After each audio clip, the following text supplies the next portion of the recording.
Are you alright, miss? I, I need your help. My grandfather, he... Hydration. Yeah, doing it again. Drink your water, people. Hey, today we're playing Still Water. Due to staring into our souls, he's giving us 1,000-yard stare, and I gotta fix this. Hold on a minute. Okay. Without further ado, let's go. Bro is seeing our souls.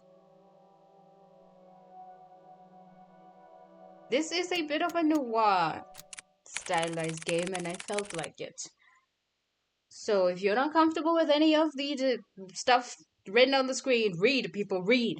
If you're not comfortable with any of the themes, do not engage in this. Because even I don't know when it's going to happen, so I will be finding out exactly when you're finding out.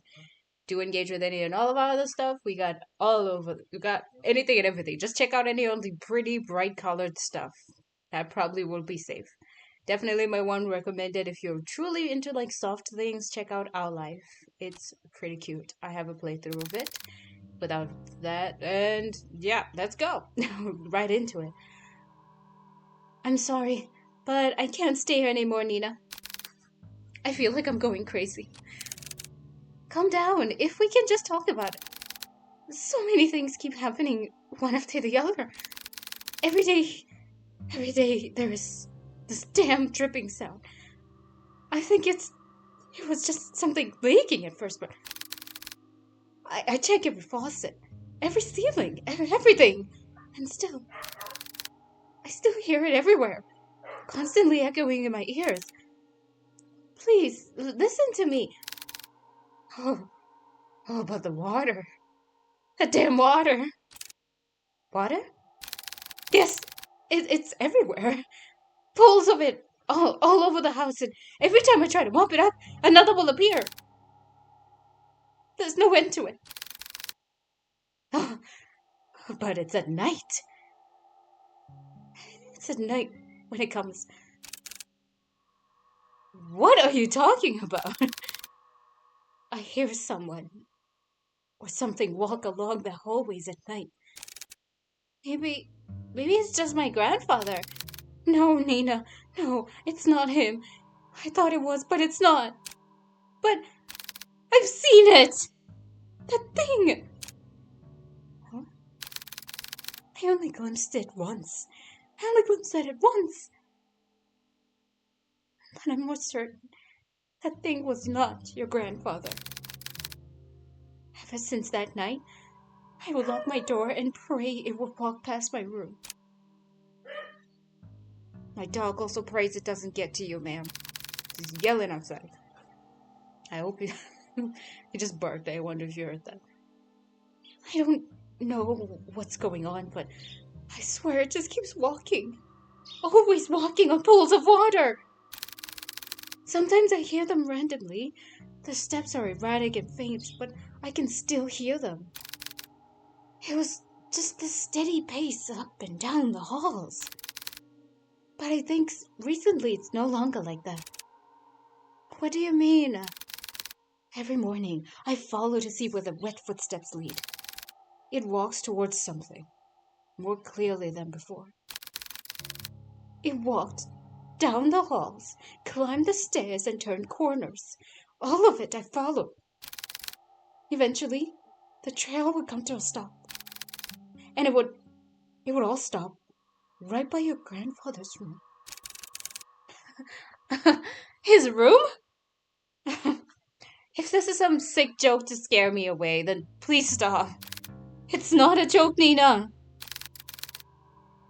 I meant what I said. That there's something wicked going on in this house. That can't be true.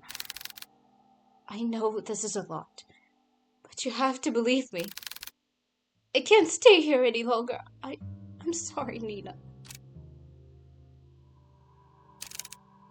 It's okay. I understand. Thank you for taking care of my grandfather up until now. And I'm sorry for all of the stress I've caused you. I'll be sure to pay you right away as soon as I... Nina, listen to me. I don't know what's happening around you, but The woman on the phone cautiously looks around, turning her head constantly back and forth, looking over her shoulder to find if any others are listening in. Dang, that still looks like a full stop to me. It's a comma. Oh, this is the vibe I'm feeling right now. It's autumn. It's a comfy, cozy, creepy vibes. Oh, give me that noir, baby. I'm craving for it. I'm hungry for it. Let's go. She grips the phone so close to her ear in a vice-like grip before speaking again in a hushed tone. Something terrible is lurking in this house. I don't know what it is, but please, as soon as you get back, take your grandfather and just leave this place. Leave? I can't just leave everything behind. We have nowhere else to go. Please, Nina, this place is not safe. The rumors, they're true. The curse is real. My family is not cursed. But Nina, at this rate, you and your family will... Enough! A pause. A cold and sharp tenseness strains the call as both women, exhausted and stressed beyond their comfort, try to stifle their growing frustrations towards one another. Neither yielding to the other's thoughts, only leaving anger and hurt to fester through the silence. After what feels like a suffocating stillness, Nina finally sighs heavily and responds bluntly to the caretaker. Look, I don't know what you heard or saw, but I can't just leave like this. Whoever, or whatever they are, they'll have to answer to me. I won't let them have their way. I don't have time wasting my energy on this stupid curse. So if you can't help me, then so be it. I'll find another way. Nina, my grandfather is all I have left. He is all I have left.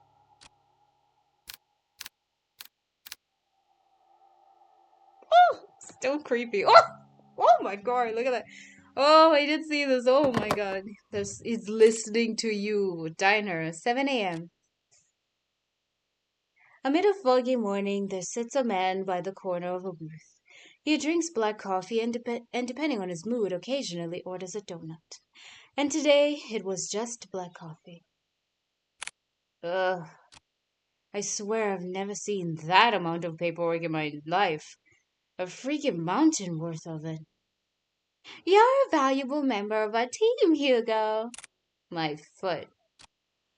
I'm starting to believe that I was bamboozled into joining their agency. Huh. Oh, huh. I thought it was mocking a mimicking. Hugo Laurent, age 30, takes a good look at his cup of joe and chugs it all in one sitting. He then continues to grumble to himself about last night's grueling work at the office. Hold on, is this voluming? Because I don't think it's voluming for you. I don't hear anything. The music, what happened? The setting went down, I get what? I swear. Yeah, it's got a volume. Let's hear the boom boom. Perfect. Let's go. I really need to find another job. Look at how cute this is, though. The menu. Oh, so detective-y, so noir. I love it. I need to find a different job. Does somebody give him a cigar? Give him a cigarette? Let him have his coffee and his cigar staring out the window early in the morning, baby. And I'm telling you, that's the noir energy. He'll wait till he'll watch and contemplate his life and his choices. As he contemplates his poor life choices, he looks out towards the early mist. There was something inherently terrifying about the fog to him. How it engulfs everything and nothing. It just got me in my vibes. I want to read it like that for a second. Let's go. Even if it disappears, it always leaves behind traces. Proof of its remaining. I don't know if y'all gonna hear me, so it kind of sounds like ASMR, so let's not do that. Even in a quaint little town like this, I can't even run from my fate, I guess. Fate of paperwork. Hugo finally stares at the compiled newspaper clippings he put together. Some of them from recent events, but mainly all were from past headlines of missing persons cases. No matter how many times I see this, it's still just as hard to look at. Fixating case after case, he can't help but remind himself that there is a reason for all of this. Oh man, why? An all too personal reason. Seeing strange things comes with a price. In the end, I'm the one doing this to myself. Sounds rough. Mind if I join you, Kia? An annoyingly familiar voice interrupts his train of thought. He slowly looks up to see the one responsible, although reluctantly. Good morning, Hugo. Hugo scowls and turns away from him. He's like, you're ruining my vibe, man. I'm just being angsty in the corner, man. Let me live. He's so angsty. He then gathers the files and shoves it back into the binder. He really is. He's just sitting there. It's like, you don't understand. My shadow, so... Basically. The only one that walks beside me. Feel your evil. Meanwhile, the tall man takes this as an initiative and sits at the opposite end of the booth. He greets the waitress passing by and orders himself the hefty body breakfast special with an extra plate. As usual, the waitress is happy to oblige and goes back to the counter to relay his order. The man looks back at Hugo. He sees the empty cup and now jumbled newspaper clippings. All the while, Hugo is trying to ignore him. You really should eat something with that black coffee. Not ordering any donuts today? I'm fine, Noah. I'm just not in the mood, okay? Not even a little? There is a momentary silence between them before Noah disturbs it once more. Well, too bad for you. I ordered a big breakfast for the two of us. Two? As if the world could grace Noah with an even more perfect punchline, the food arrives. I forgot this music is loud. I'm hearing it in my own ear. It's quite loud. I'd rather it be, honestly. Let's go. Why the hell did you order for the two of us? Just eat what you want to eat. Don't worry about me. Wow, mukbang masarap. Right, Hugo? What are you even listening to me? Come on, we both know that if you don't eat now, who knows when you will eat. And I'm not about to let you faint again. It's open wide. Noah DeLoan, aged 27, a natural-born charmer, is also the one person in the world who lovingly threatens him to eat every day. It's at least cute. It's like, yeah, they're together. That's cute. They're friends. They work together. So cute. Oh, dude over there is Korean. That's so cute. Or knows Korean. I don't know. With a pensive look, Hugo finally gives in and eats a generous spoonful without further complaints. And if you're an idiot, I meant Korean as in Blasian. Like, it clearly is black. It's Blasian or incredibly tanned. I don't know. One or the other. Probably Blasian. That's cool. Ugh. It's good. Right? Good food will always help cheer you up. Damn it. I got swept away again. Oh, by the way, the chief will be out for a business trip. She mentioned it before. Oh, she mentioned it will be for a couple of days. When did she tell you this? I didn't hear anything about it. Yesterday, I think. Yesterday? She told me to sort out all the cabinets yesterday. She didn't mention anything about a business trip. I guess it was a pretty sudden one. Well, I mean, she did tell me to tell you. Well, lucky me, I know where you go every morning. You know what? I'm not surprised anymore. Well, what do you want to do? We technically have the day off. I'm gonna head back to the office. There's a couple of boxes I didn't get a chance to sort out. In that case, I'll come with you. Why? You could just rest for the day. And pass up this opportunity to get to know you better, Kyria? Quit it. I almost said shut up. That face is like shut up. There's on his. Hold on. Noir is adorable. I have to read that again. Where was I? I can't go back. Yippee! Fuck. And where was I? Look at him. He's adorable though. He looks annoying. He looks adorable, but in the sense of like, yeah, I'm gonna fuck with you. I'm gonna mess you up. Like, I am definitely going to be irritating. I'm gonna hand you something and make sure you don't reach it. He's like, would hold something that you can't reach above you, like right above his head, just to have fun with it. He looks silly. As Noah opens the door to the passenger seat, he notices a bloodhound sleeping inside. The big dog stirs at the sound of the car opening and lazily stares at Noah. Aw, I'm so sorry, little guy. Big guy. This dog looks so cute, man. He is the senator. He is the president. He is the moment. Look at him. It's so cute. I fucking love it. They look so good. He looks like he's so tired. Like he's been sending officers out on jobs to the mission. He's been to Nam. He fought in Guam. He even saw what they even called, honestly, a central something. Central Shalom or something. He runs it. Look at him. He's so tired. He's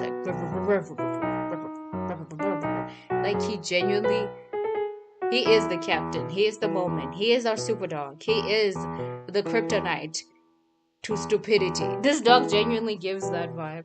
Like he would fucking crush your soul with so much paperwork. So much paperwork. You thought you were gonna be sent to the fields. It's like, no, you need to finish this stack of papers. He's like that boss who's worked at a place for too long. Doesn't hate his job, but hates it enough that he wants to quit but won't because of the money. There's that stereotype. It looks so good. He then closes the door while trying not to make too much noise to disturb the occupant. Colby. At the sound of his name, his heavy lidded eyes slowly peek to see who's calling for him. Look at his cute baby. Ah, he's so cute. Oh, I just want to yell. So adorable. It is his one and only partner. He's human. He's human. As he finally realizes who he is, or where he is, the old bloodhound stares out from his sleep, pounces at Hugo, and proceeds to wag his tail uncontrollably. Bark! He's so cute. Good morning again, Colby. Have a nice nap. Colby, 8 years old, Hugo's most faithful and loving partner in crime, has the biggest tendency to just fall asleep all over the place. Ah, let him sleep. He worked too hard. He fought in the War of 1812. He saw the first ever presidents of any and all countries. He traveled to China and helped build the wall. This dog has done a lot, okay? Let him live. Let him sleep. He earned it. Even though he was born like 5 years ago. Oh, no, not 5, 8 years ago. Noah, who is witnessing all of this from the back seat, chuckles to himself. He's amazed and slightly defeated at Hugo's sudden surge of energy. It doesn't matter how many times I try. When it comes to boosting up his mood, no one can beat Colby. And he's like, yeah! Colby's like, yeah, bitches! Agency, 7:50 a.m. The three head back to the office. The space is just the same as Hugo left it. A decent, organized mess. To his credit, for the amount of boxes he painstakingly went through, he believes he did a fair job. Albeit, it could have been better. Wow, you really outdid yourself, Hugo. It looks less crowded. Oh, sorry, it was him. It looks less crowded. Ah, shut it, will you? I said I was going to get to it. Yeah! He's like, yeah, leave a human alone. He's working on it. Thanks, boy. Before Hugo could continue to give deserved head pats, he notices someone. A woman stands timidly, peering outside from the storefront. She looks a bit frantic, and even more restless with her disheveled and ill-fitted clothes, drawing emphasis to already too visible petite frame. The woman tries to grasp the door handle several times, but stops before she could touch it. Her brows furrow, agitated and distressed about something. So much to the point that it is preventing her from simply reaching out for help. However, when she finally makes eye contact with Hugo, she immediately rushes in. I, I'm sorry. So sorry. I, I know that the clothesline is up. But I saw you and I. Are you alright, miss? I, I need your help. My grandfather, he. Before she can continue explaining, Noah swiftly cuts in front of Hugo and intervenes, in all too practiced manner. It's okay, miss. We'll hear what you have to say. So please, why don't you sit right over here? Over there. My bad. Noah gestures to one of the empty seats at the corner side of the office. The poor woman hesitates for a moment. She clutches desperately at the strap of her purse, her eyes focusing apprehensively on them and then at the gestured seat. After mulling over Noah's offer, she quickly glances back and nods. The woman then walks towards the corner of the room and sits at the edge of the sofa. Her posture is weary and tense, giving no sign of comfort for even this brief moment of peace. Can you start off by telling us your name? I I apologize for earlier. I'm usually a bit more composed than this, but I guess I'm failing at that too. My name is Nina Mortimer. Ah, hello, Miss Nina. My name is Noah de Leon. I'm one of the assistants here. Sorry, he's French. He's French. Sorry, he's French. He's not Korean, sorry. I did not pay attention to his last name. He could be like Korean even if last name is French. People have sex all the time, okay? It happens like educationally. Okay. It happens. Why did I say that? I forgot I'll have to censor that. Never mind.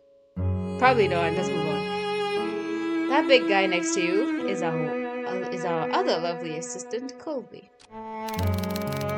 And the one brooding over there is Private Investigator Hugo Leroy.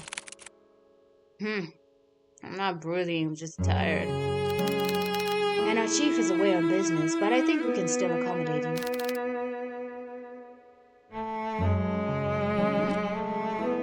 Tell me what the problem is, Nina. I have no idea what he said. I'm sorry, I didn't look at it. Just for a moment, Nina appeared a bit more lax, more hopeful, maybe even relieved from this warm welcome.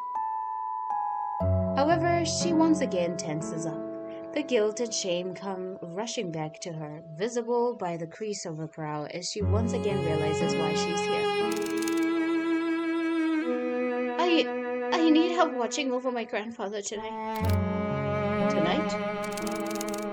Yes, I know it's a strange request, but my hands are tied on this. It has to be tonight. I'm sorry, Miss Nina, but I don't quite understand. Is your grandfather in any danger? I think someone is trying to take him away. Huh? Take him? Miss Nina, I think you should contact the police right away. They are far more equipped at handling this kind of situation. No, they're not. I've tried requesting their help, but they've given me the same answer verbatim for weeks now. They would send someone out to watch over the manor for the entire day. But by the end of their routine, they would always report back nothing unusual. They saw no one else leaving or arriving at the house other than me or the caretaker. And despite telling them all in detail about the letters and all the strange things that's been happening, there's nothing they can do about it, but just sit around until it escalates even more.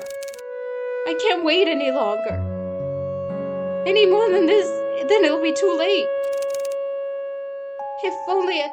If only.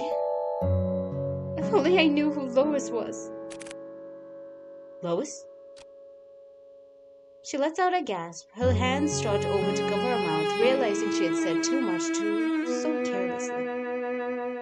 She tries to avert their gaze, but Hugo stares persistently at her. Miss Nina, who is Lois? Are they the ones causing all of this? Once more she contemplates, her brows knit closely together as she bites her lips nervously. It's as if the words she wanted to say have suddenly died out, too heavy to even utter. A mistake she can't take back. Before the silence stretches further, Noah speaks to Nina with a gentle and reassuring tone. Miss Nina, I know it's scary. All of the things you've mentioned to us so far, no one should ever have to experience, especially by themselves. And I assure you, we'll listen to all of it. I promise. Wild and manic eyes search deeply at them, trying desperately to discern any doubt or mistrust in their faces. However, all she sees are people who are willing to give their time to simply listen to her. She looks so stressed, bro. She's like out of it. To actually help her. From this alone, Nina looks to the side where her pulse is. Her purse is, not pulse, excuse me, where her purse is. Her pulse is outside of her body. And opens it. Oh my god. Tucked inside one of the pockets, she takes out a single, slightly crumpled envelope with a pigmented red wax seal pressed in the middle. Was it a cult thing? At a glance, Hugo can tell right away that this letter appears to be a bit more worn out and antique. And yet, despite its delicate form, it remains well preserved, well kept. It's as if the letter itself was untouched by time, forever waiting to be opened. Grandfather's been receiving cryptic letters for the past month now. The letters didn't come with an address or the name of the sender. But this one is different from the rest. This had the name of Lois on it. She hands over the letter. Hugo notices her hand slightly shaking. Nina is still avoiding his gaze, but he knows she's trying her earnest. Holy God, what the fuck? But before he could reach his hand out, he senses it. A faint shift in the room, unnoticeable by the others, but all too glaringly clear to him. The fuck is happening? Are you hearing that? It kind of sounds like Fear and Hunger for a little. A little bit there. There's something very wrong with this letter. Suddenly, Hugo recoils his hand away in pain. Like being struck by something sharp, so spontaneously, so memorable, that even the pain disappears within seconds. A hint of it remains. Something so small, akin to a prick from a rose's thorn. Or more like a paper cut.